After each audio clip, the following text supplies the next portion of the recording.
Hindi kasi akala ko tatawagan ko muna sila Blanca. Habang Pero, sila, sige po. Sige. Ano po yun? Prayin kita after that. John 17. Ay, peace po. Is it peace? The prayer of the Lord Jesus Christ sa kanyang sarili, sa mga believers, at saka sa mga disciples niya. John 17? Yes. The whole chapter? Can you? Or... Post ka muna, halimbawa, 1 to 5. Okay, tapos 6 to 19. Yun muna. Sige. Prayer ni Jesus Christ sa kanyang sarili. Alright.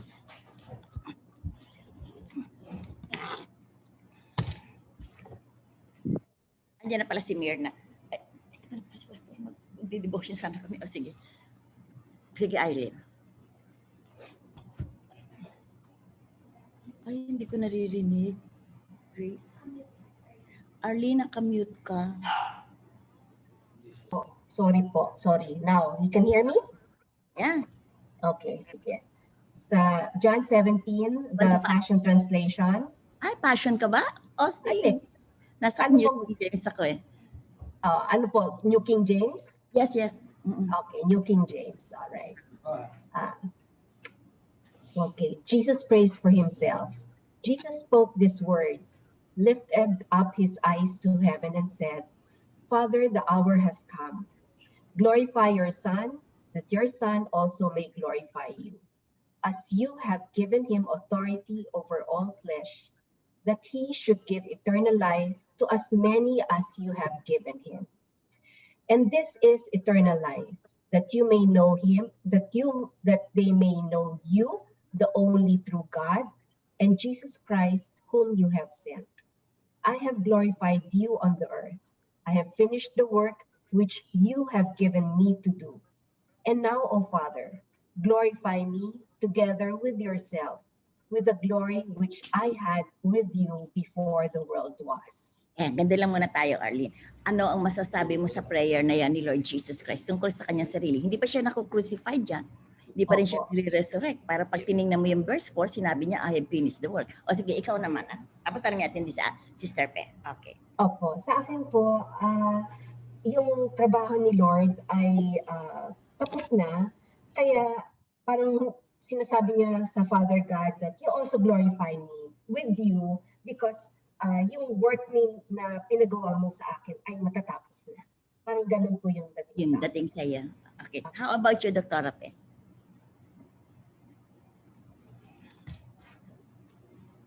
Oh, di ko po madinig. Nakamute? Hindi. Hindi pwede.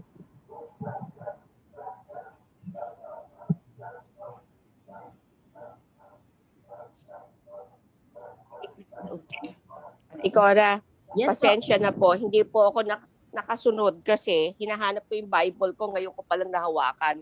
Kaya, ano nga po, saan nga po yun? Ngayon ko palang nakuha. So, John, ano po yung John 17, John? 1 to 5 po. Yung prayer ni Jesus Christ sa kanyang sarili, sa kanyang tatay. Oo. John 5. John 17 po, verses 1 to 5.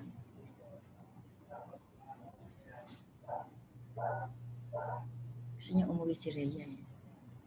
John 5? Hello? John Ikora? 17 po. John 5 po? John 17. John 17. John 17. 17. 1:7. Okay po. Ito po yun.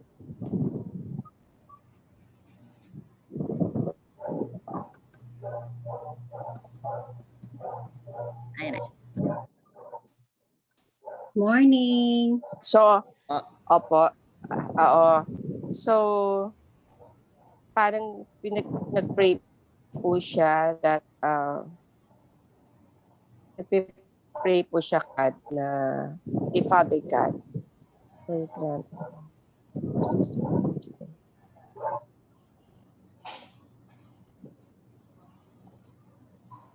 I have Verses 3 and 4 po. so, at least sinabi po dito. Ano po, Ate Cora? Verses Ano po yung question Verses 3 and 4 po. akin?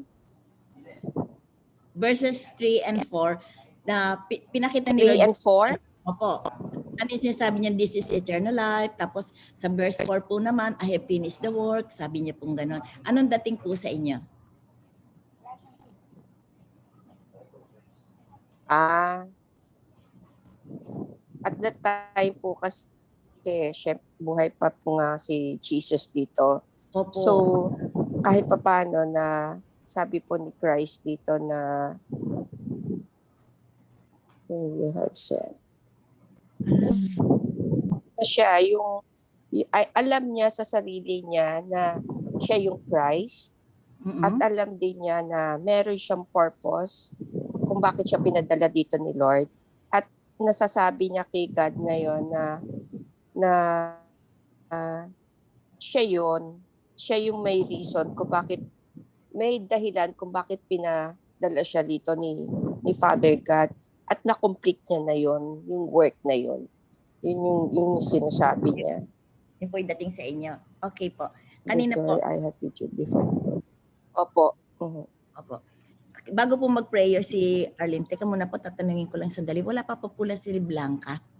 Opo wala po. Darating ba siya? Wala siyang sinabi, baka nasa work. Si Ate Lida, nandiyan na ba? Wala pa rin po. Sino yung nag-hello? Wala pa. Si Dr. Ellen. Si Dr. Dr. Ellen. Oo. Mears, patawag naman si ano. Can I call them first? Okay. Mag-mute lang muna ako, ha? Ate Cors, mag-mute lang muna ako. Tawagan ko sila. O sige, pagbalik mo doon ka na lang mag-prayer. Opo. Or dito sa binasa natin that eternal life is God. Okay, sige po. Oo nga, siya nga yung nagsasalita kanina. Relax ka na.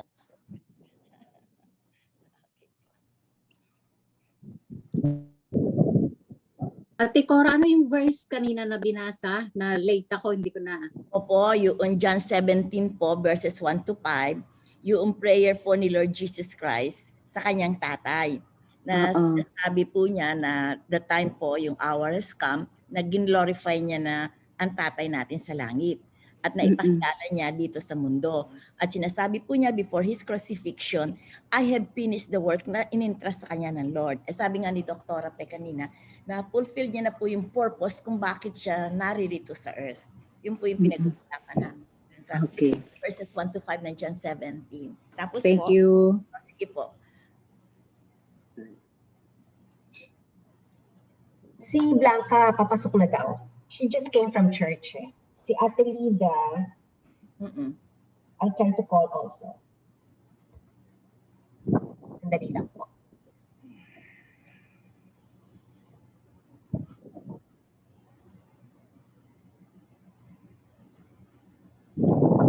Si Ate Lida is in another call. May kausap yata.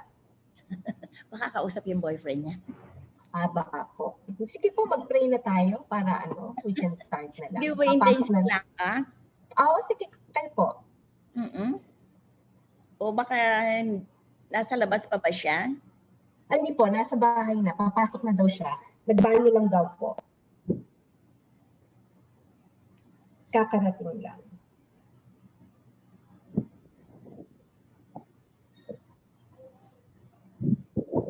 Meron ka pa bang gustong sabihin, Arlene, before you pray dun sa binasa mo kanina? Bakit kaya nasabi ni Jesus Christ sa Father God na i-glorify mo naman ako this time? Parang ganon. Di ba? Parang, ano yun? Nagpapapansin ba si Jesus? Parang ganon. Oo, parang naghahanap ba siya ng affirmation na, sinunod kita, siguro, pagkakataon mo naman na i-glorify mo ko. I don't know, I may be wrong, no? Pero bakit niya sinabi yun, di ba? So, ibig sabihin, para rin siyang tao na naghahanap ng affirmation pagka meron tayong ginawang tama. Nakikita ko yung, kasi yung anak ko po, meron siyang dog ngayon, Labrador. So, every afternoon, tinatrain niya yung dog, and every time good dog siya, binibigyan ng treat. So, and then he will hear na, good dog, ganyan.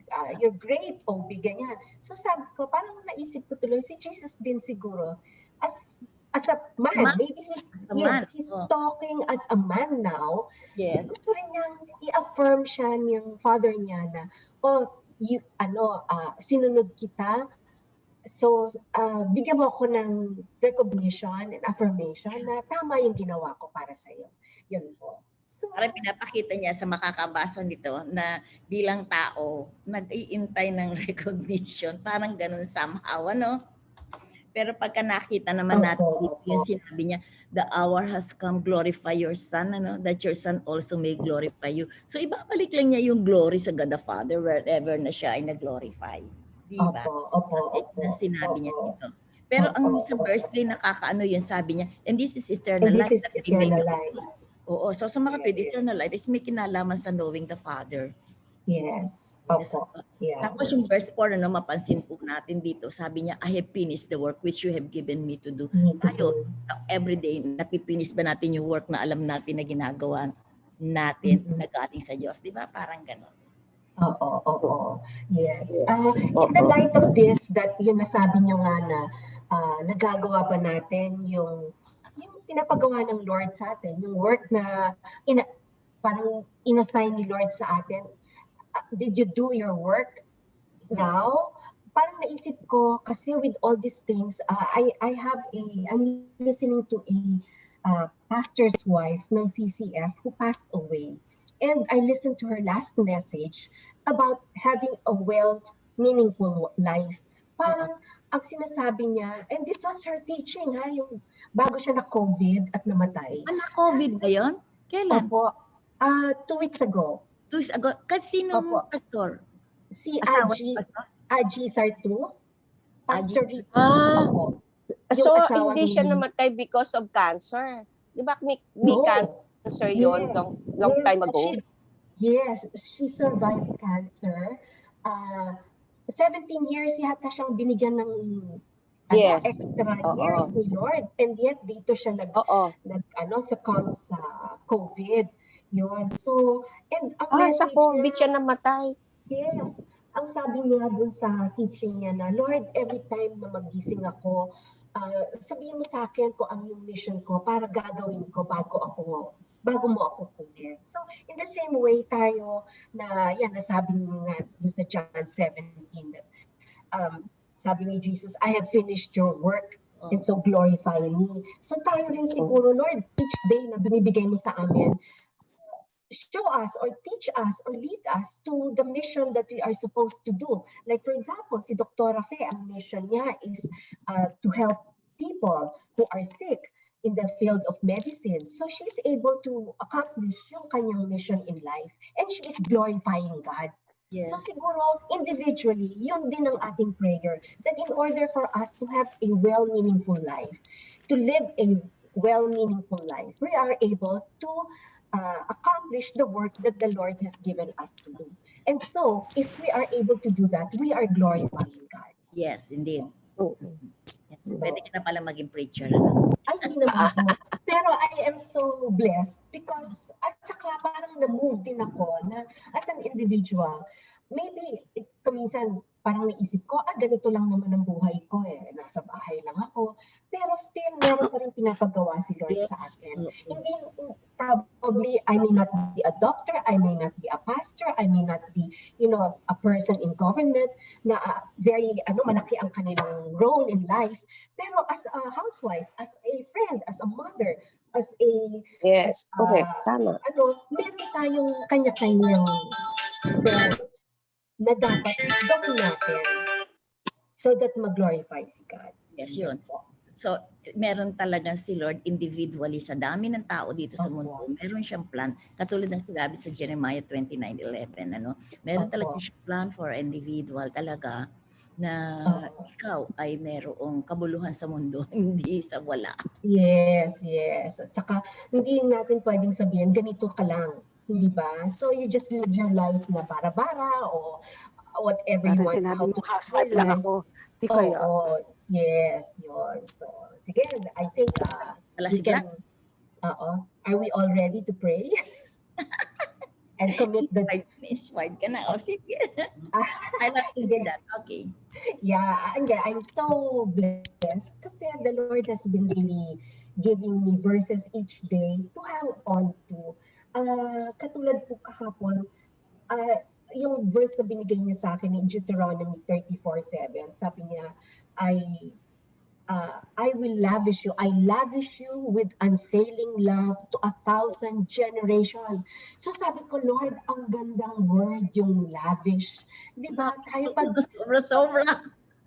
pag nilavish tayo ng ating mga asawa, ng ating mga anak, yung ating mga kaibigan nila lavish ka, talagang punong-puno, punong-puno. And yung love na yun, unfailing pa, binibigay ni Lord para sa atin. And hindi lang para sa atin, pati sa mga anak natin, and to 1,000 generations. So, okay. Wala ka na sa binarasyon na yun, ano? Yes, maraming salamat Panginoon sa salita mo na napakabuhay. Truly, Lord, you are alive, you are real in our lives, and you have blessed us. Thank you for making us your children.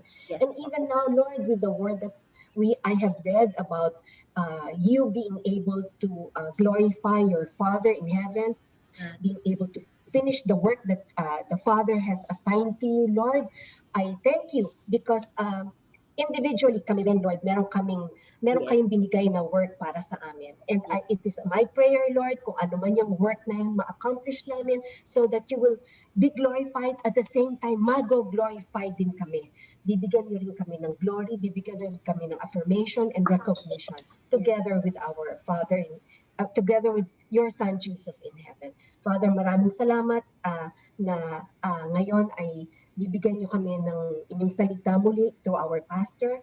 Open our eyes and our ears and make our hearts understand your word so that it will bless us and that our lives we will be able to live our lives more meaningful. To you be all the glory, O God. This is our prayer in Jesus' name. Amen. Amen. Thank you, Arlene. Arlene, padala mo rin yung ibang mga verses sa Bible verses natin. Kasama ka doon, ha? Opo. Uy, nakalaw si Pastor. Okay. Magandang umaga. Magandang umaga po. Good morning. Yes, opo. Thank you, Lord.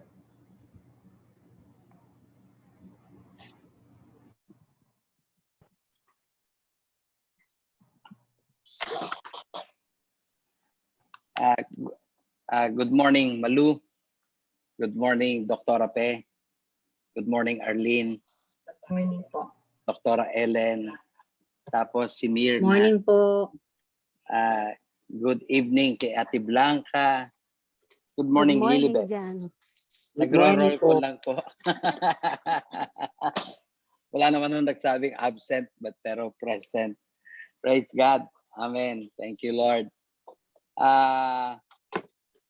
Kung tatanungin po ninyo ang ating sitwasyon, makinig po kayo sa balita para malaman niyo yung ating sitwasyon.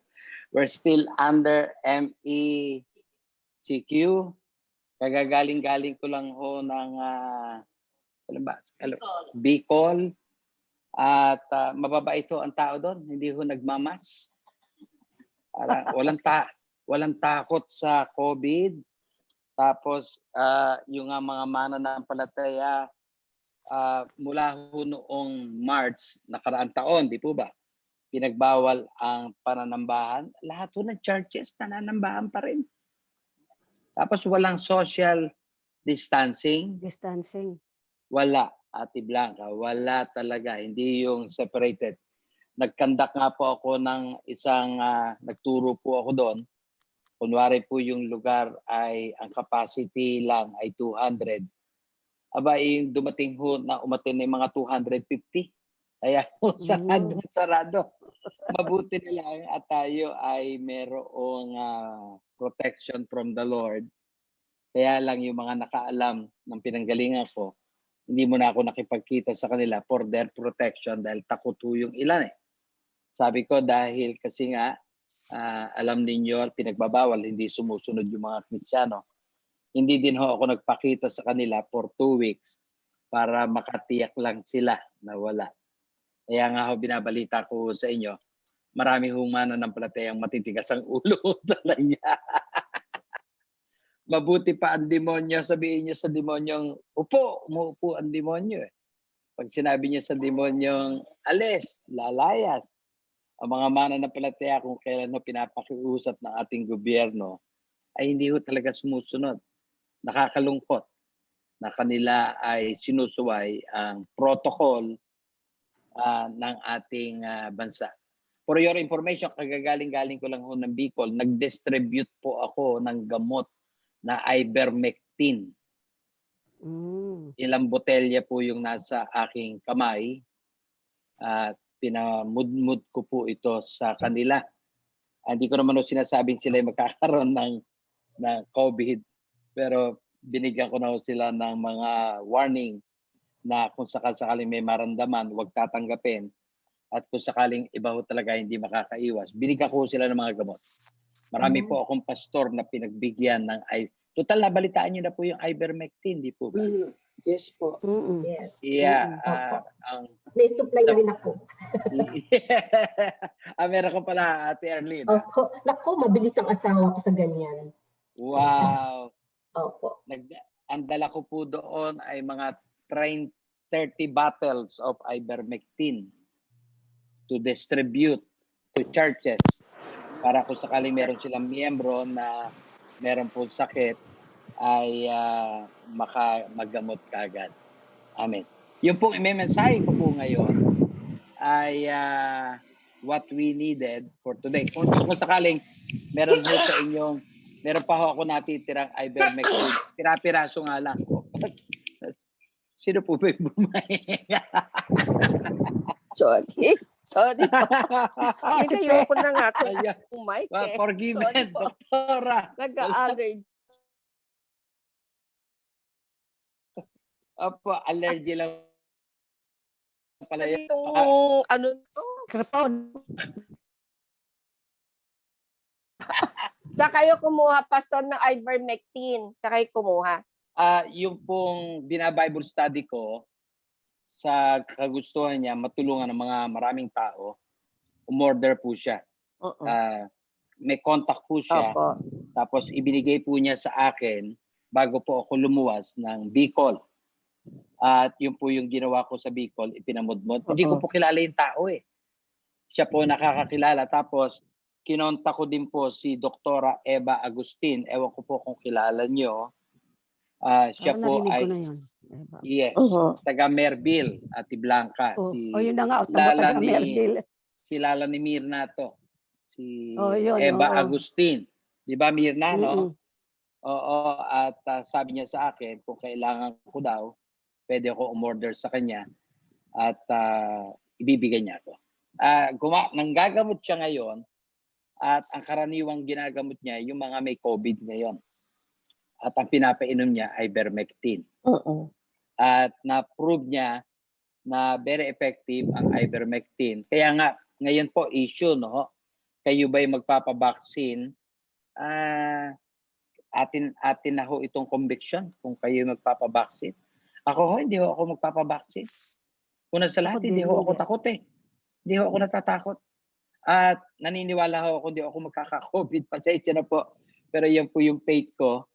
At naniniwala ako, yung Jesus na meron tayo is very powerful. More than any COVID or any virus na darating sa ating. Ngayon nga po yung aming kasama dito ay parang may sakit. Nilalagnat. At kanina ho, lumapit sa aking asawa. Kaya pinagbilinan ko na po ang inyong Ate Cora, huwag mong tatanggapin. One thing I've discovered, sabi ng Bible, bakit ba nakasulat yan? Di po ba? Draw near to God. James po ito. And He will draw near to you. Resist the devil and he will flee from you. For your information po, kung ako po ay nagka-COVID na, siguro 3 beses na, pero hindi ko nga ako tinanggap. Hindi ko tinatanggap. Sinaway ko lang ho. There was a time, you can ask my wife, may fever po ako. There was a time na masakit ho yung throat ko. There was a time na talaga hong, kung sasabihin ko ho, COVID ho talaga. Pero alam po ninyo, my wife is a witness. Hindi ko ho tinanggap. Sinigawan ko. At sinabi ko sa kanya, lumipat ka sa ibang bahay, wag dito. Hindi kita tinatanggap. May konti, wala na. Wala na ho yung fever ko. And it happened to me 3 times. 3 times. Siguro tawagin na ho ninyo hyper faith, pero ganun ho talaga ang faith ko. May sore eyes po ako noon. One Sunday, magpipreach po ako dito sa atin. At nung may sore eyes po ako, hindi ko din ho tinanggap. Sabi ko, sore eyes, umalis ka. Wala kang karapatan.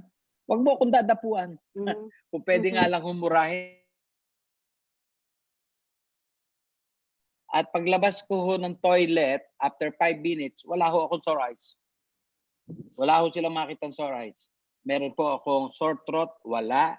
Meron po akong sipon, wala. Meron po akong inuubo, wala. Kasi natutunan ko na ho kay Lord yun eh. Bakit ba nakasulat sa Bible yun na i-resist? Total, hindi naman galing kay Lord. Hindi ko ho talaga pinahintulutan. At never ho talaga. Pati ho yung anak ko dumating dito at may senyales ng may COVID, mataas ang fever. My son Timothy, kilala naman po ninyo. Pagdating po ng anak ko, pinag-pray ko. Sabi ko, Paul, halika dito, pag-pray kita. Pinag-pray po namin mag-asawa. Sabi ko, hindi ko tinatanggap ko ito man ay COVID. Hindi ho siya nagpa-check ko, yun ay COVID. Pagkatapos ko sabihin na hindi ka namin tinatanggap, lumayas ka. Tapos sabi ko sa anak ko, sige anak, tintahan mo na yung mga anak mo. The next morning, dumating po yung anak ko, meron pa rin fever. Tapos sabi ng anak ko, Dad, may fever pa ako. Anak, sinabi ko na sa iyo, pinag-pray na kita kahapon, tapos na yon. Ngayon, ipagpe-pray kita, hindi dahil kasi nagpe-pray ako pagalingin ka. Papaalala ko lang kay Lord na ikaw ay magaling na kahapon. So we prayed again. Pag-pray po namin, in 5 minutes, yung fever niya, sore throat niya, nawala immediately. At sabi ko nga po sa mga kapatiran dito, talagang ngayon, nananakot itong COVID, tinatakot tayo. Okay, matatakot. Number 1, wag kayo matatakot. Number 2, wag nyo pa pahintulutang pumasok sa bahay nyo, palayasin nyo. May pintuan kayo, buksan nyo yung pinto. May bintana kayo, buksan nyo yung bintana. Huwag nyong papapasukin at naniniwala po ako sa pamagitan ng ating pananampalataya, ililigtas po tayo ng ating Lord. I believe that. And I never doubt that. Kaya nga po, nagpunta po akong Bicol, binigyan ako ng ilang paalala ng mga kapatiran. Punta pa rin po ako. Kasi gusto ko magdala ng mabuting balita doon. Gusto ko magdala ng gamot na ngayon ay paniwala ng maraming tao, makakatulong. So, meron naman pong bumili nito. Ang binili po nito ay 50 botelya ng ivermectin. 100 po ino-order niya. At ito po ay may pera naman. Binili niya. Hindi ho ako bumili. Wala ho akong pambili. Ibinigay ho sa akin yung mga bote. Tinamud po natin sa Bicol. At naniniwala ho ako, meron pang second batch na bibilin. At pagka binili ho yun, mapipilitan ako kung pumunta ulit ng Bicol. Amen. Good morning po ulit sa inyong lahat. Praise God. I-share ko na po yung ating PowerPoint sa ating pag-aaral. At I believe na tayo ay patuloy na sasamahan ng Lord. Praise God. Wala naman po sa inyong may fever, di po ba? Wala po sa inyong inuubo. Wala naman. Amen. Praise God. Hallelujah. Father God, salamat na kami ay sasamahan mong muli. Salamat na di mo kami iniiwan at hindi mo kami iiwan. At salamat, Lord, dahil yung natapos mo 2,000 years ago, ang kiniklaim namin, pinangahawakan namin, tinatayuan namin. Thank you, Lord, dahil 2,000 years ago, magaling na kami. Kaya, Father God, ngayon, anumang karamdaman na sa katawan namin, di namin tatanggapin. Because, Father God, in Jesus, we are all healed. And thank you so much. In Jesus' name we pray. Amen. Babasa po ako ng ilang talata na pag-aaralan po natin ngayon. Ito po ay makikita, hindi ko makita. Ayan, Luke 4:18 to 19. Sawahan po ninyo ako sa pamagitan ng pagbabasa ng inyong mata. The Spirit of the Lord is upon me, because He has anointed me to preach the gospel to the poor. He has sent me to heal the brokenhearted, to proclaim liberty to the captives and recovery of sight to the blind, to set at liberty those who are oppressed, to proclaim the acceptable year of the Lord. 2 verses lang po binasa natin at gusto kong ipaalam sa ating lahat. Alam ko, alam nyo na po ito. I'd like you to notice na number 1, ito po ay very words of the Lord Jesus Himself. Mula po sa kanyang bibig nang galing po ito, although isinulat po ito ni Lucas, pero ito po yung nadinig ni Lucas na sinabi ng Panginoon. So number 1, this is the very words of the Lord Jesus. Number 2, dito ho nag-declare si Jesus na kino-quote niya, for your information din po, kino-quote niya ang Isaiah 61, 1-2. Isaiah 61, 1-2, parang-pareho po itong binasa natin, pero ganito nakasulat doon. The Spirit of the Lord God is upon me because the Lord has anointed me to preach good tidings to the poor and so forth. So ayan po yun. Number 1, ulitin ko po, this is the very word of the Lord Jesus. Number 2, ito yung kanyang declaration. At sa declaration ginawa po ni Christ, He was in the tabernacle. Nung dineclare niya to, marami na hong tao ang medyo nagalit sa kanya. Yung iba naman na disipulo niya natuwa sa kanya. Pero yung mga galit sa kanya, kinuha na po ito bilang declaration niya na kanilang binabanggit blasphemy. Pangatlo, dito ho sinagot ni Kristo ang 3 katanungan na pumapasok sa kaisipan ng mga tao. Kunyari, katulad po natin ngayon. If the 3 questions na i-raise up ko ay tanong mo, sasagutin din po natin yan. Kunyari, katulad po ng number 1 question. Ang unang tanong ay how he was qualified for the work. Paano siya naging kwalipikado para sa gawain? Kunyari po, pagpapastor, pagiging propeta, pagiging manggagawa, missionary. Minsan, pagka pumapasok po tayo sa ganong gawain, ay tinatanong tayo, anong qualification meron tayo for that work? Sasagutin ko po yan. The second question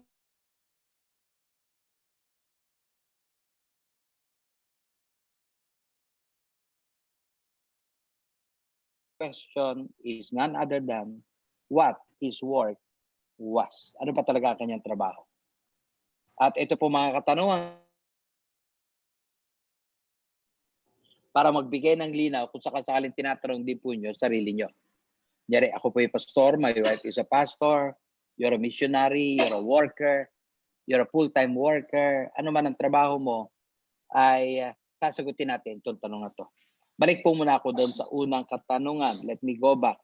Nakita po nyo yan, 3 po yung katanungan. How he was qualified, how he was commissioned, what his work was. So balik po tayo sa unang tanong. Ito po yung unang tanong. How was Jesus qualified for the work? Well, actually, yung binasa ho natin talata kanina will be giving you an idea ano ang qualification ni Christ para sa trabaho ito. Balik po tayo doon. Luke 4 verse 18. In-highlight ko po, in-underline ko po. The Spirit of the Lord is upon me. Ito po ang qualification ni Jesus for service. Ito po yung kanyang katangian sa paglilingkod. And praise God, every believer na ngayon, kayo po yung nakikinig sa akin, is qualified for service. For what reason? For the very reason the Spirit of the Lord is upon us. Take note of that. Like kasi papakita ko sa inyo, mamaya, bakit noon they have to wait, like kasi wala pa ang Holy Spirit. Pero today, bakit hindi na tayo nag-aantay? Because the Spirit was already given. So kung may qualification man si Christ, by this time, pagkamat hindi pa ho bumababa ang Holy Spirit, is because dineclare niya, the Spirit of the Lord is upon me. Ngayon po, sa ating panahon, anong proof meron tayo? It's taken from 1 Corinthians 6:17. Ang sabi ho dyan, but he who is joined to the Lord is one spirit with Him. Tayo po ba'y na kay Lord na? Tayo po ba'y tumanggap na kay Lord? Pumasok na po ba siya sa atin? Then, ano sabi dyan? He who is joined to the Lord is one spirit with Him. Are we qualified? Yes. Let me give you another verse. 1 Corinthians 3:16. Do you not know that you are the temple of God and that the Spirit of God dwells in you? Praise God. Alam niyo, alam ko, tayong lahat ay may Spirit ng God sa kaloob-looban natin. Amen. So tayo ngayon, ang Espiritu ng Diyos nagde-dwell sa atin. Kung paano qualified tayo sa ginawa nating pag-aaral noong nakaraan sa inheritance Amen? Saan ba natin mababasa yun? Na tayo qualified sa inheritance. Mababasa yun sa Colossians 1 verse 12. Ito po yung binabanggit. Giving thanks to the Father who has qualified us to be partakers of the inheritance of the saints in the light. Diyan pa lamang, very clear. Qualified ka sa inheritance. Qualified ka sa lahat ng kanyang ibinibigay. Qualified ka sa lahat ng kanyang ipinagkaloob. So ito, maliwanag, qualified na tayo. At kung paano qualified tayo sa inheritance, tanong, qualified din ba tayo sa paglilingkod sa Kanya? Yes, kapatid. Because ng nagawa ni Kristo, dahil sa nagawa ni Kristo, meron kang first and second anointing na ipapaliwanag ko, meron tayong anointing within at meron tayong anointing upon pagkatapos na mamatay ni Kristo. Kung natatandaan po nyo, ano sabi niya, mag-antay kayo, bababa ang Holy Spirit, bumaba ang Holy Spirit. Kaya sila nag-antay dahil wala pa siya. Hindi katulad ni Kristo na nag-declare na ang Spirit ng God nasa Kanya. Pero after na bumaba ang Holy Spirit, nasa atin ang lahat yon. Bumaba na siya. Kaya sila pinag-antay dahil kasi hindi pa siya bumababa. E nung bumaba na siya, hindi na po siya muli pumanik at siya po yung nandito sa lupa. Kaya ngayon, tanong natin, anong qualification meron si Christ? Because the Spirit of God was with Him. Ngayon, anong qualification natin sa paglilingkod? Again, let me explain. Tinanggap ko ang anointing within, at ang tawag dyan sa anointing within is the first anointing, at yung first anointing na yan is the ability to understand God. Meron ka niyan, meron ako niyan, meron lahat ng believers niyan. Kaya nga po, anong qualification natin para tayo ay makapaglingkod? Because we have the Spirit within. At mamaya, tuturo ko, we have the Spirit upon. Basahin po natin itong 1 John 2:20. But you have an anointing from the Holy One, and you know all things. Take note. Yan po ang nagagawa ng first anointing. Ability to understand God. You know all things. Basahin ko din po ang 1 John 2:27. But the anointing which you have received from Him abides in you. And you do not need that anyone teach you, but as the same anointing teaches you concerning all things, and is true, and is not a lie, and just as it has taught you, you will abide in Him. Praise God for that verse. Actually, nung umpisa, pwede naman talagang wala tayong tagapagturo, pero nangailangan pa tayong tagapagturo. Pero ang talagang tagapagturo natin, walang iba kundi ang banal na Espiritu Santo na pinagkaloob sa atin, at yun yung tinatawag nating first anointing or anointing within. At doon natin naintindihan ng Diyos. Kaya nga po nababasa din natin yung John 17 verse 3, eternal life. Akala natin eternal life pagpanik lang sa langit. No, that's not the purpose of eternal life. Basahin po natin. And this is eternal life, that they may know you, the only true God. When you allow Jesus to come into your life, nagkaroon ka ng interest kay God, nagkaroon ka ng abilidad to understand God because of the eternal life. Yun po pala yung eternal life. At yung pala ay kasama sa first anointing na tinanggap natin. We have the first anointing. Every believer has the first anointing. Ngayon, talakayin ko naman yung anointing upon. Yun po yung second anointing. Ano yun? Upon. The anointing upon, which is known to many as the second anointing. At ang purpose nito ay walang iba, to power to do. Nandiyan na yung empowerment. At itong second anointing din na to, ang ibang grupo nagtuturo na you need to be baptized. Sa mga evangelical, you need to be filled with the Spirit, at iba pang mga terminology. Well, mga kapatid, mamaya papakita ko sa inyo, it doesn't matter anumang terminology. Ang importante, you have the empowerment of God. And I believe deep within my heart, meron po tayo na ito. Basahin ko lang po itong verse tungkol sa empowerment. Acts 1:8. But you shall receive power when the Holy Spirit has come upon you. Tinanggap mo na ang Holy Spirit. Pwedeng iba, sabi nga natin, first anointing, anointing to know. Ito naman, anointing to do. Yan yung anointing upon. Take note, balikan po natin. But you shall receive power when the Holy Spirit has come upon you. Kaya nga po ginamit ko yung term upon you. And you shall be witnesses to me in Jerusalem and in all Judea and Samaria, and to the ends of the earth. Sa makatuwid, brethren, mga kapatid, si Christ kaya pala laging qualified not because of his training, not because of his education, not because of his background. Kung meron kayong training, education, hindi ko sinasabing masama yan. God bless you. Amen. Kung meron tayong ibang background, God bless you.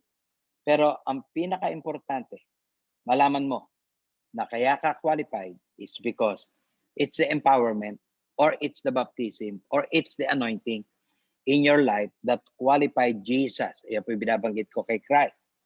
For you, for us, para sa atin. It's the empowerment, it's the baptism, it's the anointing in our life that qualified us sa paglilingkod sa Kanya. And take note, mga kapatid. Now, noong araw, Old Covenant, may mga bagay tayong ginagawa. Hindi ko alam kung kayo'y dumating sa grupong ito na kailangan kang may gawin para lamang ikaw mabaptize, para lamang ikaw ma-anoint. Amen. Katulad na kunyari example, may mga grupo na nagsasabi na kailangan mo mag-spend ng time with the Lord. More time. Ika nga 3 to 4 hours, 1 hour or 2 hours, 3 hours ang kanilang sinasuggest para ikaw ma-anoint. May mga grupo talagang ganyan. Meron pa mga grupo na nagsasabi na kailangan nagbabasa ka ng 3 chapters a day ng Bible. May nagsasabi din po na para ka ma-anoint, go with the anointed people. Yan po yung sinasabi nila. Kaya nga lamang may nagtuturo din naman today under the new covenant at may grasya na tinuturo, lahat tayo ay anointed na. May nagtuturong ganyan. Why? Because kino-quote nila yung 1 John chapter 4 verse 17. Because as He is, so are we in this world. Amen? Sa akin, kung tatanungin niyo ako, ang pinaka-importante, malaman mo ang anointing, malaman mo ang baptism, malaman mo, at pagkatapos, paniwalaan mo. Amen? For me, I believe, kung ano nangyari kay Kristo 2,000 years ago, yung ngayon ang pwede mong angkinin. Kaya nga po last Sunday, ang topic ko, magaling na tayo, 2,000 taon na nakakaraan, saan galing yung kagalingan natin sa ginawa ni Kristo 2,000 years ago. At yun po ang ginamit ko, pinaniwalaan ko, kaya po lahat ng aking karamdaman nawala. And I started believing kung anointed si Christ, so are we. Kung paano si Christ may power, so are we. Kung paano si Christ may authority, so are we. Amen? So ngayon, naniniwala po ako, if you start believing you are anointed, if you start believing you are empowered, so be it. Yun po ang mahalaga. Alam mo kung ano anointing at pinaniwalaan mo ito. And that's what I really believe. I really believe na kung naniniwala kayong anointed kayo, you're anointed. Kung naniniwala kayong kayo baptized, you're baptized. I don't care with the term. Basta ang pinaka-importante, paano ba tayo laging qualified sa ministry? It's because of the empowerment na binigay ng Lord sa atin. Now, ano ba ang problema ng ilan, Pastor? Bakit hindi nila nararamdaman, hindi nila nararanasan, at hindi nila na-experience yung anointing, yung baptism, yung infilling? Number 1, mga kapatid, I believe, dahil kasi sa kanilang pagiging ignorante sa anointing o baptism o infilling na ginagawa ng Lord. It has something to do with that. Kaya nga po, kiniklaim ko yung John 8:32. You shall know the truth and the truth shall set you free. So meaning, ano problema nila? Ignorance of the truth. Ignorance of what God provides. Ignorance na sila ay magaling na. Ignorance na sila pala ay empowered by God.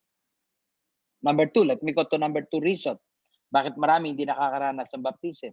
It's because hindi sila conscious of the anointing na binibigay ng God.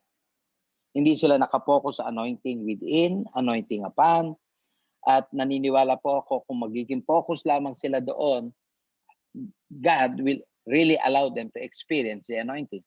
Mabuti pa nga yung mga tao na under law, patawad po for using the term. Yung mga tao na under law, at dahil kasi conscious sila sa anointing, kaya nila na-experience yung anointing. Amen? Ngayon, hinahati ngayon ng mga tao, under law ka ba o under grace? At sinasabi na iba, under grace. Pero kung under grace ka, pero hindi ka nakapokus at hindi ka conscious sa anointing o sa baptism o sa infilling, then apektado ka din. Mas mabuti pa yung mga taong under law na talaga nakapokus, nakatingin doon, I really believe sila nakakaranas ng anointing na binabanggit natin. So please take note. I don't care whether kayo under grace or under law. Ang pinaka-importante, nakapokus ka doon sa pinag-uusapan natin na anointing na binibigay ng Lord. So what kung ikaw man ay sabihin natin under grace, pero hindi ka nakapokus sa anointing ng God? So what kung hindi ka nakapokus sa baptism na binibigay ng God? So anong qualification bakit si Christ ay qualified? Because the Spirit of the Lord is upon him. Yun po yung unang tanong na sinagot natin ngayon. Now, let me go to the second question. How was Jesus commissioned? Paano ba si Kristo binigyang karapatan? Actually, balik po tayo doon sa Luke 4 na binasa natin kanina at hinighlight ko po ang kasagutan doon sa tanong na yon. Ito po yun. The Spirit of the Lord is upon me because He has anointed me. That's the first qualification ni Christ. He was anointed by God. Pangalawa, He was sent. Amen. In-underline ko ng kulay pula, He has sent me. Again, notice natin muli, what was Jesus, how was Jesus commissioned? Number 1, sabi ho dito, He was anointed. Pagkatapos siya i-anoint, anong pangalawa? God sent Him. Hindi ho siya basta humayo hanggat hindi siya anointed. Regarding anointing, He has the anointing. Sa atin, we have the anointing. The first and the second anointing. Ngayon, patungkol naman sa sending part, depende po ito sa calling at depende din po ito sa gifting. Iba-iba ho tayo ng calling eh. Ako'y tinawag na pastor, and so I was commissioned by God to be a pastor. My wife was called by God to be a prophetess. My son was called by God to be a worship leader. So iba-iba po tayo. Depende sa ating anointing at depende sa ating gifting or sa ating calling. Amen. Punta pa ako sa pangatlong tanong. Ano ba ang work ni Jesus? What was His work? Ano ba kanyang trabaho?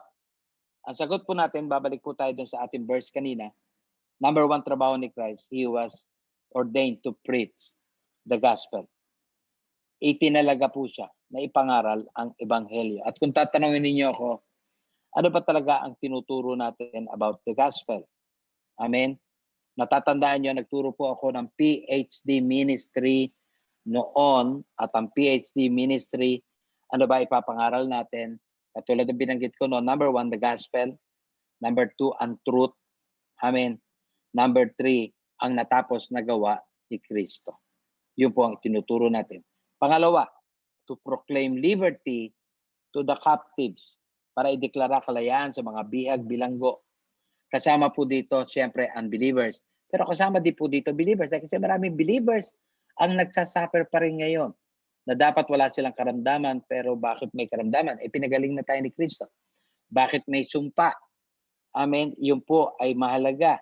May mga mananampalataya, kunyari, katulad po ninyo mga kababaihan, may mga problem kayo, patawad po for using the term sa dysmenorrhea. At nung maituro ko po to sa ilang kababaihan na wala na po yung kanilang hirap sa kanila pong menstruation, pati po yung panganganak, pati po yung tinatawag natin mga minanang karamdaman sa mga magulang, mga karamdaman na tumatakbo sa ating lahi, hindi na pala dapat nasa atin. Yon. Kaya nga, nagde-declare tayo ng liberty to the captives. Pangatlo, recovery of sight to the blind. Ito po ay physical, saka spiritual. At pang-apat, ito ay to heal the broken-hearted. Hindi ko na underline yung ilan, pero nandiyan po yung tinatawag nating trabaho ni Kristo na ginawa niya at trabaho din po nating mga mananampalataya. Now, para bigyan po ninyo ito ng kaisipan. Kung si Kristo mismo kailangan ng tinatawag nating anointing, let me specify on the anointing lang, o kaya baptism, o kaya infilling, how much more tayo? I'm referring to you, to me. How much more tayo na kailangan natin ito? Kung siya na anak ng Diyos, needed the anointing, how much more we? How much more than anyone else na kakailanganin natin ang empowerment? Amen? Now, bigay ko ho good news sa inyo today. The new covenant provides it all to us. Which means, kayo, ako, ay anointed na. Provided, alam mo, at pinaniniwalaan mo ito. Yes po, mga kapatid. Kailangan natin ng training, kailangan natin ng education, kailangan natin ng maraming bagay. Pero most especially, we need the empowerment. And let me inform you, meron ka niyan. Meron tayo niyan.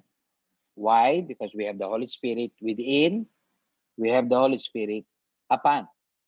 And every believer na kailangan maglingkod kay Lord, every believer na gusto maging matagumpay, every believer na gustong gamitin ni God, needs the empowerment. At ano yung good news? You have it. We have it. Hindi lang natin to alam. Papakita ko po sa inyo. Una sa lahat, let me use Jesus as an example na merong anointing, merong empowerment, merong baptism. Kailan ba si Kristo empowered at paano siya na-empowered? Let's read Matthew 3:13 to 17. Then Jesus came from Galilee to John at the Jordan to be baptized by him. And John tried to prevent him, saying, I need to be baptized by you, and are you coming to me? Verse 15. But Jesus answered and said to him, permit it to be so now, for thus it is fitting for us to fulfill all righteousness. Then he allowed him. Verse 16. When he had been baptized, Jesus came up immediately from the water, and behold, the heavens were opened to him, and he saw the Spirit of God descending like a dove and alighting upon him. Sabay po yung kanyang water baptism sa baptism of the Spirit. Verse 17. And suddenly a voice came from heaven saying, this is my beloved Son, in whom I am well pleased. Ang reference po mababasa nyo sa Luke 3:21 to 22. The same, kung ano nangyari dito sa Matthew 3, nangyari din po sa Luke 3:21 to 22. So ngayon, when was Jesus baptized? Dito ho binanggit yung water baptism niya, pero dito din ho binanggit ang kanyang baptism of the Holy Spirit. Amen? So ang sagot, kailan nangyari? Water baptism. At ano lagi resulta? Mababasa nyo sa Luke 4 verse 14, ang resulta ng kanyang baptism of the Holy Spirit. Then Jesus returned in the power of the Spirit to Galilee, and news of him went out through all the surrounding regions. Wow! Kung kailan nabaptize siya ng water, ay nabaptize din siya ng Holy Spirit. At ano nangyari? He returned in the power of the Spirit to Galilee. Yan po nangyari kay Jesus. Amen. Praise God. Now, let me bring you to 120 disciples na tumanggap ng baptism of the Holy Spirit. Amen. Una doon sa 12 disciples na mababasa nyo sa Acts 2:1 to 4. Dito dinescribe ang kanilang baptism. Tignan natin ang nangyari. Acts 2:1, mababasa natin, when the day of Pentecost had fully come, they were all with one accord in one place. Nagkaisa. Hindi nagtatalo. Tapos ano nangyari? A sound came from heaven as of a rushing mighty wind ang nadinig. Mababasa to sa Acts 2:2. And suddenly there came a sound from heaven as of a rushing mighty wind, and it filled the whole house where they were sitting. Amen. Tapos ano nangyari? Tongues of fire appeared sa ibabaw nila. Mababasa sa Acts 2:3. Then there appeared to them divided tongues as of fire, and one sat upon each of them. And they were all filled with the Holy Spirit. Mababasa natin sa Acts 2:4. And they were all filled with the Holy Spirit and began to speak with other tongues as the Spirit gave them utterance. My God, ito po yung baptism ng Holy Spirit na nangyari sa 12 at 120 disciples by that time. Binasa ko kanina sa inyo si Christ. Anong nangyari? Nung siya baptized ng water, doon din po siya nabaptize ng Holy Spirit. Ito naman po yung 120 disciples. Pero gusto niyo ba malaman kung ano nangyari sa kanila bago sila nabaptize? Mababasa natin to sa Acts 1:4 to 5. And being assembled together with them, he commanded them not to depart from Jerusalem, but to wait for the promise of the Father. Yan po yung sinabi ko kanina. Pinag-antay sila dahil hindi pa bumababa ang Holy Spirit. Pero nung bumaba na Holy Spirit, hindi na ho nawala ang Holy Spirit. Kaya ngayon, tayo po anointed na. Kaya lang ito ho yung ginagawa ng ilan, sinusunod nila. Akala nila kailangan pa magantay. No, you don't need to wait. Amen. The reason kung bakit sila nagantay because wala pa ang Holy Spirit. Amen. Tuloy ko po pagbabasa. Which, he said, you have heard from me. For John truly baptized with water, but you shall be baptized with the Holy Spirit not many days from now. Ito po yung sinabi ni Christ. Hindi pa bumababa ang Holy Spirit. At dito binanggit ni Christ sa kanila, huwag silang umalis ng Jerusalem, but to wait for the promise of the Father until they were endued with power. Amen. Na ginawa ngayon doktrina ng ilan na dapat magantay. Na akala nila mag-aantay ka pa para ka mabaptize. No. We are all baptized. Katulad ng tinuro ko last Sunday, kung paano pagkatapos ng nagawa ni Kristo, we are all healed. Dahil kasi kinuha niya yung ating karamdaman. Now, may lesson natutunan dito na ina-apply na marami pa ngayon. Number 1, sabi nila magantay kayo sa Jerusalem. Jerusalem actually speaks of our place. Tama. Pero noon, nagantay sila sa Jerusalem dahil kasi hindi pa nga bumababa. Pero ngayon, hindi na ho tayo nag-aantay. Tayo po ngayon ay baptized na. At kung talagang susundin ninyo ang batas na yon, ay dapat magpunta ka sa Jerusalem kung saan na-baptize sa mga disciples. That's the reason why we no longer go to Jerusalem. We no longer wait in Jerusalem. Amen? Pero right now, you can receive the anointing. At mamaya, bakit mo kailangan ito matanggap? Una sa lahat, kailangan natin. Pangalawa, bakit hindi mo pa nararamdaman? May papakita ako sa inyo mamaya. Pangalawa, ang sabi ni Kristo, Jesus said not to live until we are endued with power. Kaya sila dapat magantay. Wala pa. But we are now receive the anointing. Actually, sabi pa nga ni Christ, we must not live unless empowered. But we are already empowered. Sinabi pa si Christ sa kanila, tarry. Alam niyo kung ano ibig sabihin, tarry speaks of intense prayer. Mag-pray kayo ng matindi, mag-antay kayo hanggat hindi pa kayo tumatanggap ng kapangyarihan. Brethren, let me speak to all of us. Nangyari na po ito 2,000 years ago. Bumaba na po ang Holy Spirit 2,000 years ago. And so it means, nung tinanggap natin si Christ, we receive the first anointing and the second anointing. We receive the Holy Spirit within and the Holy Spirit upon. Amen. We are already empowered. So ano ba talaga ingredients nila noon? Bakit sila inanoint? 1, their obedience to Jesus' command, which today is equivalent sa Holy Spirit leading in our life. Nagantay po sila noon. Saan? Sa Jerusalem. Nagantay sila sa pagbaba ng Holy Spirit. Sumunod po sila.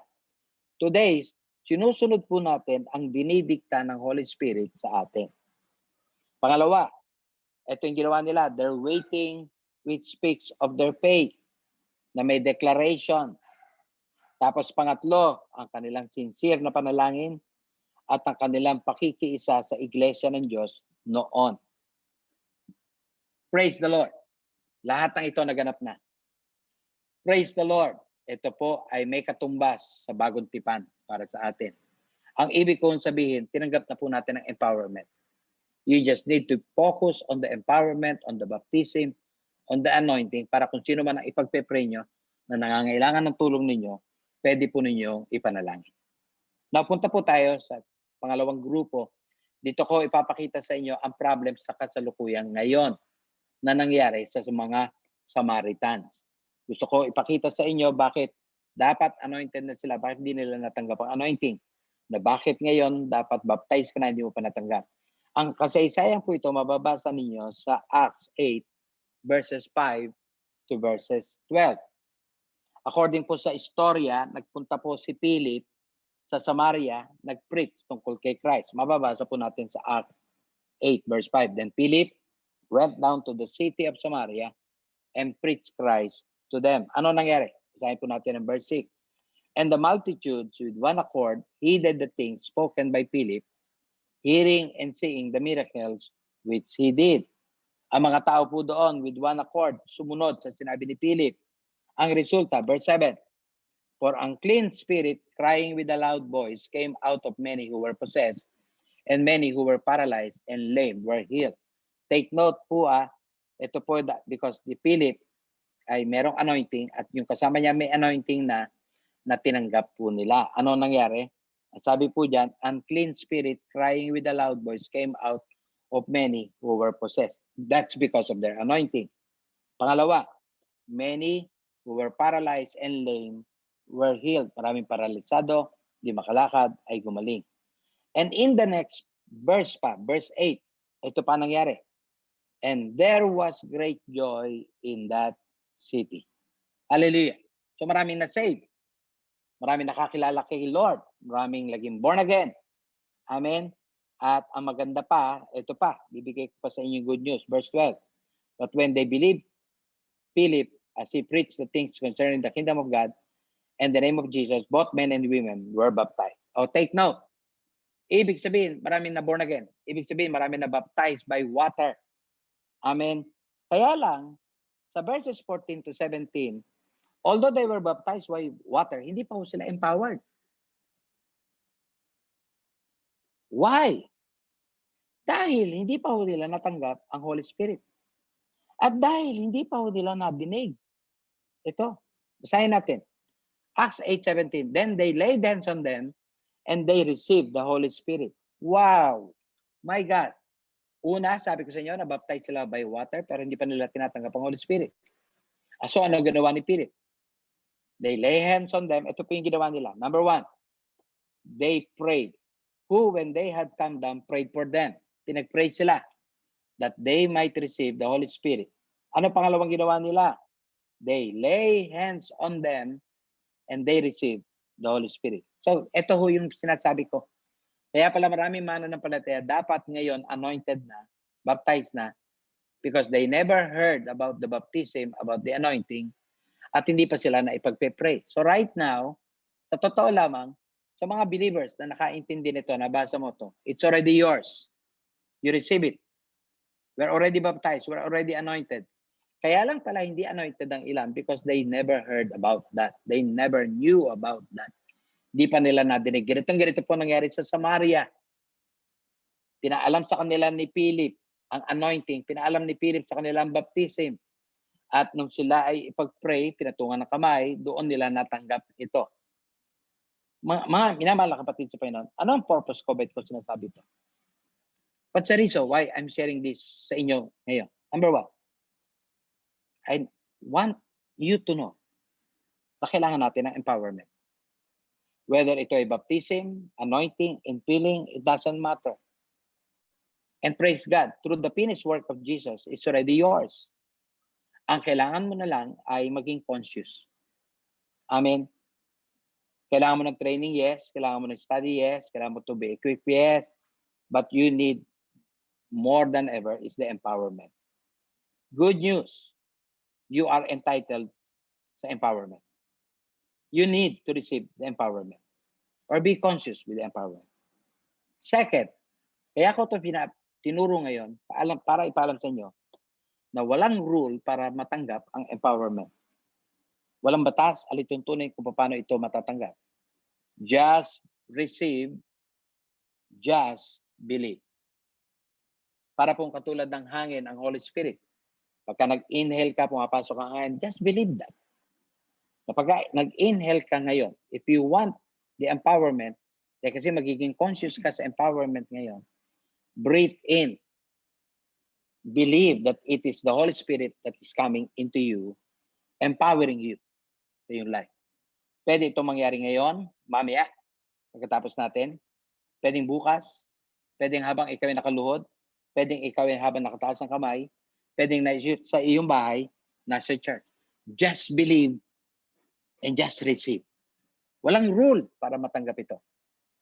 Kung gusto mo na parang patungan ka ng kamay ng pastor, pumunta ka sa inyong pastor, papatong ka ng kamay, at sabihin mo sa kanya, ipag-pray ka na matanggap mo ang empowerment. Kung ikaw man ay maniniwala ngayon na kahit sa iyong sariling kwarto, you can receive it, believe it. Punta ka sa kwarto mo at maging seryoso ka. Lord, I want your empowerment. And you will receive it. Amen. Number 3, para malaman mo, most of the people that were empowered were, kung meron man dapat tandaan ito, hungry and thirsty for the baptism, for the anointing, for the empowerment. Nauuhaw, nagugutom. Gustong-gusto talaga. They heard the truth. Anong truth? When Jesus actually napako sa krus, pumanik na po siya sa langit, lahat po ito pinagkaloob niya na sa atin. Pangatlo, they receive it. Just receive it in your own room. Last but not the least, mga kapatid, let me inform you, once you are anointed, there is a big change in your life and ministry. May pangako, Lord, sino man hawakan nyo, magpatong kayo ng kamay, gagaling. May pangako, Lord, meron man may demonyo sa lugar na yon, lalayas ang demonyo, matatakot sa inyo. Ito ang dahilan bakit natin kailangan ng empowerment. Ito ang dahilan paano natin natatanggap ang empowerment. Actually, we receive it already. Pero kung hindi mo pa ito alam, today, marireceive mo anointing. Pero kung alam mo na ito noon, you have it already. I-renew mo lang kay Lord. Pasalamatan mo si Lord, salamat sa anointing na binigay mo sa akin. And today we will pray. If you want to receive it, you can receive it. Hallelujah. Dear Heavenly Father, lumalapit po kami muli sa iyo na iyong mga anak. Nagpapasalamat kami dahil 2,000 years ago, lahat-lahat ng kakailanganin namin, pinagkaloob mo. At nakita namin, Lord, ang kahalagahan ng dapat pala namin malaman. John 8:32. You shall know the truth. At pag nalaman namin ang truth, the truth shall make us free. Dear God, salamat. Dahil kasi ngayon, pinaniniwala namin na kami ay iyong anak because of John 1:12. At ngayon, alam namin, Lord, na may tinanggap kaming anointing from you. The anointing within and upon, binigay mo sa amin. We receive it right now by faith. At naniniwala kami, Lord, na yung empowerment na pinangako mo sa lahat na naglilingkod sa iyo ay nasa amin ngayon. Thank you, Lord. We receive it. We accept it. In the name of Jesus, your Son, our Savior, our Lord. In Jesus' name. Amen. Amen. Amen. Amen. Hallelujah. Lahat. Bibigay ko na po itong ating floor sa aking pong may bahay. God bless us all po. Amen. Yes, hello po. Thank you, Pastor. Yes, meron po ba kayong respond o meron pa po kayong question tungkol dun sa ating narinig na message kanina?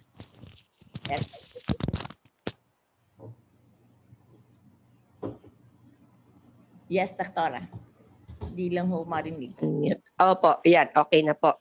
Ate Cora, so, dun sa teaching ni Pastor na yon, kinakailangan talaga po sa isang tumanggap na may Bible study talaga siya. Kasi hindi naman niya maiintindihan. Kunwari, po ba, meron tayong na-meet, nag-share tayo ng gospel. Maaring natanggap lang niya, pero yung empowerment, yung anointing na yan, hindi niya talaga basta makukuha yan unless talaga mag-seek siya. Tama po yung sinabi ni Pastor na dapat magka-desire. Kaya lang, paano magkaka-desire kung hindi rin naman niya alam yung i-desire niya? Di po ba? So, kinakailangan ma-realize po ng isang tao na meron pa palang kasama yung pag-accept kay Christ. Yes po. Hindi lang pala salvation to, kundi empowerment, anointing. So, ngayon po, at least doon sa teaching po ni Pastor, na-realize ko na when we share the gospel, dapat i-include din po yung pong gano'n na aspect ng ano yung pa yung makukuha mo, ano pa yung matatanggap mo, ano pa yung dapat mo i-desire para makuha mo yon. Kaya ang ganda po. Kaya kailangan ang ganda po ng teaching. Follow up po yung pag-share ng gospel. Yung salvation, kailangan po talagang follow up. At least po, meron kang, parang yung ipinanganak, Doktora. No? Kailangan matamang pa niya kung ano yung mga dapat na kailangan, lalo na pag bagong mother pa lang. Kasi yung salvation po natin, meron natin ng spiritual birth, di po ba? May physical birth. Opo. Yung physical birth, di ba, kailangan po, kung hindi marunong pa yung mother, tuturuan mo pa kung paano i-care yung kanyang bagong silang na sanggol. Bagong silang na sanggol yung spiritual birth natin pag ikaw ay bagong tanggap. So, po talaga yun. Ito po yung mga sinabi nyo yan kanina. We need that. Oo. Ay, Kailangan. magre-request ako kay Pauline, i-share sa amin yung isi-send ko sa mga anak ko. Ay, sige po, of course po. Thank you. Ay, narinig na po niya yan. Okay po. Kanina, di ba, Arlene, meron kang binabanggit nung binasa natin yung John 17, tungkol doon sa chapter 17, verse 4, ng I have finished the work. That is one of the work of the Lord Jesus Christ that we discussed po kanina sa Lord's work. Di po ba, so, hindi ko naman alam, ito yung topic natin na ibibigay Oo niyo. nga eh. Akala ko alam nyo. Hindi ko alam kung ano ituturo niya. Pero mapansin po natin the Holy Spirit will lead us to clear something, to confirm po yung mga bagay na gusto ng Diyos na mabatid natin sa umagang ito. Yes. That's true. Okay po. Hilingin ko si Dr. Pe na pasalamatan natin ating Ama sa Langit because He's so great. Okay po. Amen. Yes. Okay, let's pray. Almighty Father in heaven, Lord, we thank you for your words through Pastor Piray. Thank you for that we receive your anointing, Father God, because we know your words. Thank you for the opportunity that because of the Holy Spirit that is within us, Father, that we can do anything, Lord, in this world because you have given us the power, God, to even, Lord, pray for the sick, Yes. to even, Lord, console who are Lord, in this people who are in distress, and we are able to share your gospel, that we can be, Lord, a way, Lord, that for us to be able to enlighten them of your words, God, and your love for them. Thank you, Lord, that kayo lang, Panginoon, ang gumagawa ng lahat ng ito sa amin. And kayo lang, Panginoon, ang pwedeng makaunawa sa lahat ng needs ng bawat isa. We thank you so much, Lord, for this time. We pray for everyone, each family, Father, that you continue to protect us, Lord, against this disease, Lord, of COVID and any other problems, Lord, that will come, Lord. We rebuke them, God, and we thank you for the coverage of the covering of your Holy Spirit and the healing that is always upon us. Yes, dear Lord. Thank you in Jesus' name. Amen. Amen. Amen. Amen. Arlene, favor lang, paki-forward mo to doon sa absent na kasama natin, kay Lida, kay Ludi, no? Opo. Meron ako pa isang tanong, how is Ate Nieva? Ay, naku, umalis kasi si Lilibet. Si Lilibet ang parating, nakikipag-usap kay Ate Nieva. But she's doing well. Naglipat siya ng bahay.